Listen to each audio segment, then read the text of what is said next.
Electrical signals that form in neurons, that is, action potentials, spread along the axon towards the terminal button, where they are spread onto the neighboring neurons via the synaptic clefts. Excitatory neurons increase the electrical activity of the neighboring neurons and can generate electrical signals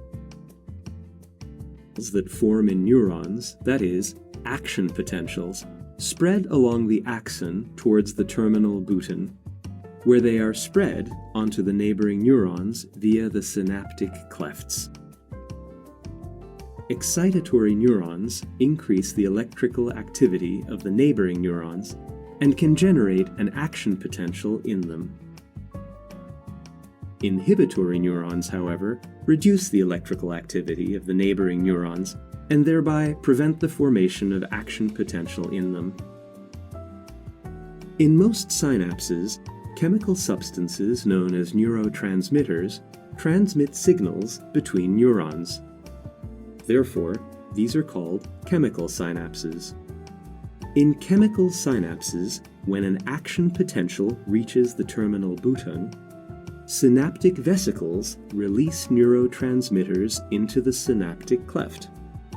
The neurotransmitters diffuse through the synaptic cleft to the membrane of the receiving neuron, that is, to the postsynaptic membrane.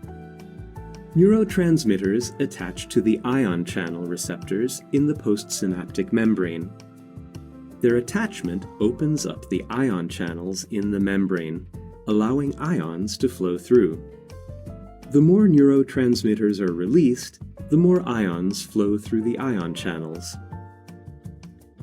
In excitatory chemical synapses, sodium ions flow through the postsynaptic membrane into the cell, while potassium ions flow out of the cell. The influx and efflux of ions increase the membrane potential compared to the resting potential. That is, they depolarize the membrane. If enough excitatory neurotransmitters are released to increase the membrane potential such that it reaches the threshold, an action potential is triggered. Inhibitory neurotransmitters cause an influx of chloride ions and an efflux of potassium ions in the postsynaptic membrane. The influx and efflux of ions cause the decrease of the membrane potential. That is, they prevent the membrane potential from reaching the threshold and thereby inhibit the formation of an action potential. This is called hyperpolarization. In some cases, electrical synapses are found between neurons. In this case, the synaptic cleft is only 2 to 3 nanometers wide.